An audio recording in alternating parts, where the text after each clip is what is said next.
Le 5 mai 88, la TMA de Nantes va subir d'importantes modifications affectant en particulier ses contours et ses trajectoires.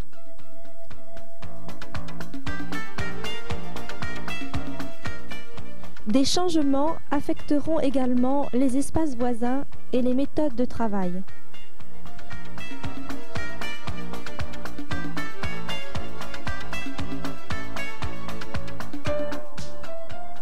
Le film va vous exposer brièvement les raisons des modifications et vous décrire les nouveautés essentielles. Il sera complété par une projection de transparent et une discussion sur le sujet.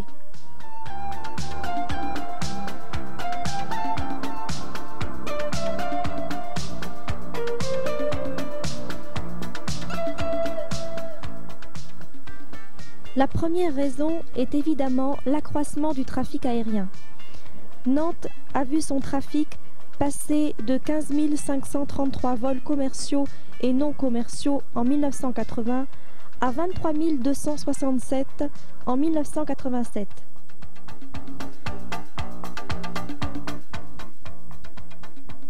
Dans ces conditions, il n'est plus concevable de traiter le trafic en TMA comme on le faisait par le passé, mais de se rapprocher des méthodes appliquées sur les grands aéroports.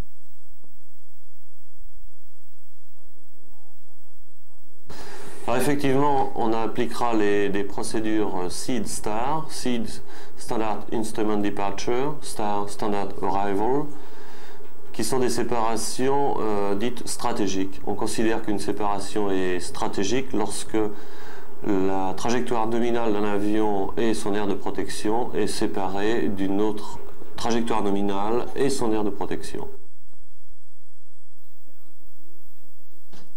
Ces procédures ont été pensées pour permettre dans l'avenir une automatisation des coordinations approche CCR du type acte auto et donc une amélioration de l'écoulement du trafic par une réduction des attentes. Diminution des attentes parce que les procédures ont été créées également avec des arcs DME, ce qui permettrait en éventualité de faire de la régulation entre guillemets, c'est-à-dire de mettre sur le même arc deux appareils séparés de 1000 pieds avec une distance de 10 nautiques qui est la séparation radar reconnue pour Nantes. Alors, par ailleurs, on constate que effectivement nous posons plus d'avions en 21 actuellement que l'on faisait depuis 2 ou 3 ans. Ceci a deux raisons. Une, la suppression en ce qui nous concerne de la procédure MVI en 03 qui était pénalisante pour les régions situées à l'est, pour les villes situées à l'est de Nantes, Saint-Sébastien, Rezé. Et l'utilisation de la piste 21 avec la procédure remontée à 3000 pieds permet des descentes moteur réduit et ne gênant pas ou ne gênant moins les survols de la ville de Nantes. Bien évidemment, les nouvelles procédures tiennent compte des dernières instructions relatives aux aires de protection et des procédures de remise de gaz. En fait, ces procédures reprennent des pratiques qui existaient depuis longtemps, à savoir le cap 90 après décollage de Nantes. On n'a fait que les écrire sur du papier et on y a rajouté les espaces associés.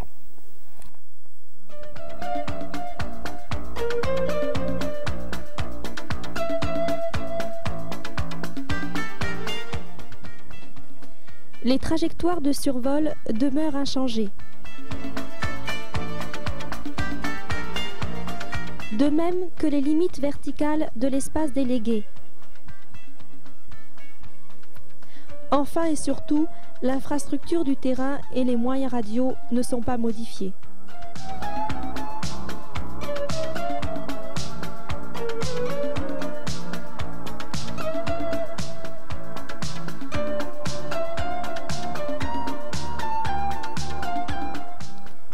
Les changements affectent les espaces, les trajectoires, les coordinations entre approche et CCR et bien sûr les méthodes de contrôle, de stripping et la phraséologie. Nous allons voir ces points un par un.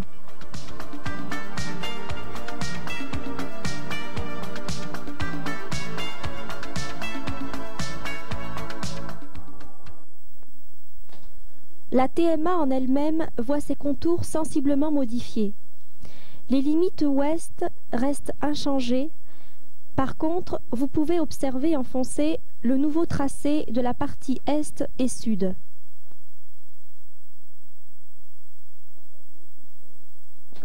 Trois airways sont créés.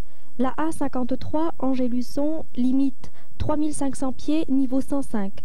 Niveau 195 sur instruction en cas de non-activité de la R7 Alpha. La R17 Nantes-Minel jusqu'à la Fir-Bordeaux, limite 55-195, prolongée en UIR par l'UA25. Enfin, création de la G54 Apsi-Galant Golfe Lima, destinée aux arrivées à Nantes. Ses limites verticales sont 55-195. Revoyons l'ensemble des espaces contrôlés de la région de Nantes. Vous allez avoir à utiliser un certain nombre de nouveaux points. Nous vous les présentons un à un, vous les retrouverez tout à l'heure dans la description des trajectoires. Carpu est le point d'attente pour le trafic venant du nord et de l'est. Il se situe sur le 029 de Nantes à 10 nautiques du Vort. Le point Mamos est à 14 nautiques d'Angers sur le 257. Il se trouve de plus sur l'axe Nantes-Lilan. Autre nouveau point, Bulic vers Cognac, Busco vers Luçon, enfin Normy vers Loty. Voyons plus en détail les points du sud de la TMA. Galant est sur la prolongation de l'axe Poitiers-Apsy. Montu est à l'intersection de l'axe Nantes-Apsy et Angers-Luçon. Enfin, Minel est à la limite de Fir sur Cognac.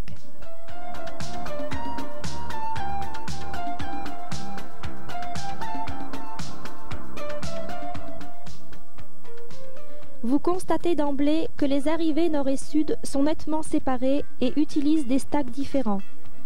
Par ailleurs, une des clés de voûte du système est la séparation des arrivées et des départs dans la TMA.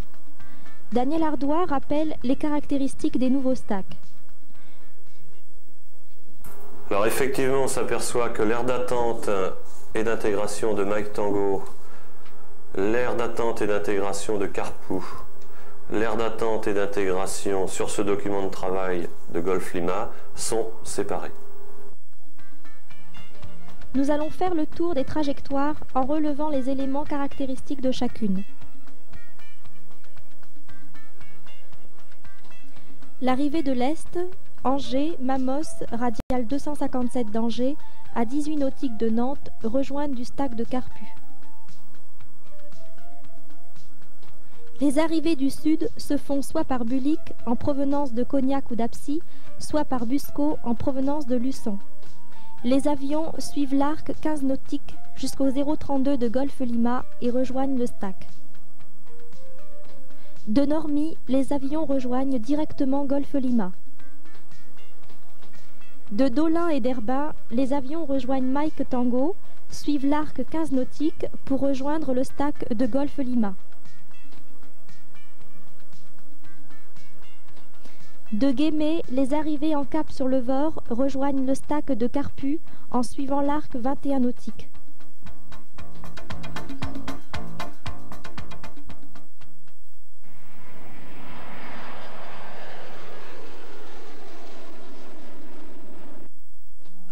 En piste 21, le départ standard vers l'est suit la route magnétique 099 jusqu'au 038 d'Angers. En départ direct, les avions rejoignent le radial 049 d'Angers. En piste 03, le standard vers l'est suit le radial 099 de Nantes, puis le 038 d'Angers. Le départ direct procède sur la route magnétique 094 jusqu'au 049 d'Angers. Vers le sud, en piste 21, route magnétique 099 jusqu'à l'axe Nantes-Limoges, puis Montu à 23 nautiques de Nantes. En 03, ils rejoignent l'axe Nantes-Limoges après virage à droite. Vers Normy, les trajectoires de départ sont compliquées pour cause de séparation avec le stack de Golfe Lima. La fréquentation de Normy nous dispense d'explications supplémentaires. On profite de cette même carte pour vous montrer le départ en 21 vers Mike Tango et Herba. Toujours en 21 vers Dolin et Guémé, les avions procèdent sur la route magnétique 026 jusqu'au rayon VOR concerné. En 03, ils rejoignent directement les rayons VOR vers Mike Tango, Dolin et Guémé. Le but visé est de diminuer le nombre de coordinations entre approche et CCR. Nantes autorise l'avion au départ sur la trajectoire standard. Le CCR peut, en fonction de son trafic, autoriser la trajectoire directe. A l'inverse, pour une arrivée, le CCR assigne la trajectoire standard et c'est Nantes qui peut délivrer une autorisation de trajectoire directe.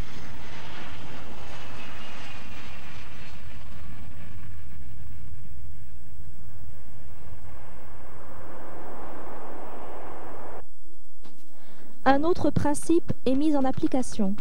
Les départs sont autorisés systématiquement vers le niveau 50 et les arrivées vers le niveau 60.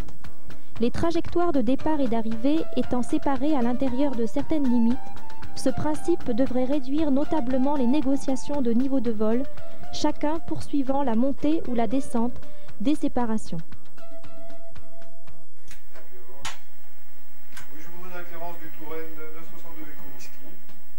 Pour les départs, la demande de clairance est maintenue. En cas de départ multiple, Nantes livre le trafic séparé. En cas d'arrivée isolée, il n'y a pas de coordination, l'approche ayant été avisée par message AI ou AR. Le CCR claire systématiquement vers 60 et livre aux alentours du niveau 100. Nantes dispose de l'avion à sa guise dès le contact radio. En cas d'arrivée multiple, il y a deux cas. Si le premier avion n'a pas libéré le niveau 50, il y a coordination. Si le premier avion a libéré le niveau 50, la coordination est inutile, le deuxième étant clairé vers 60.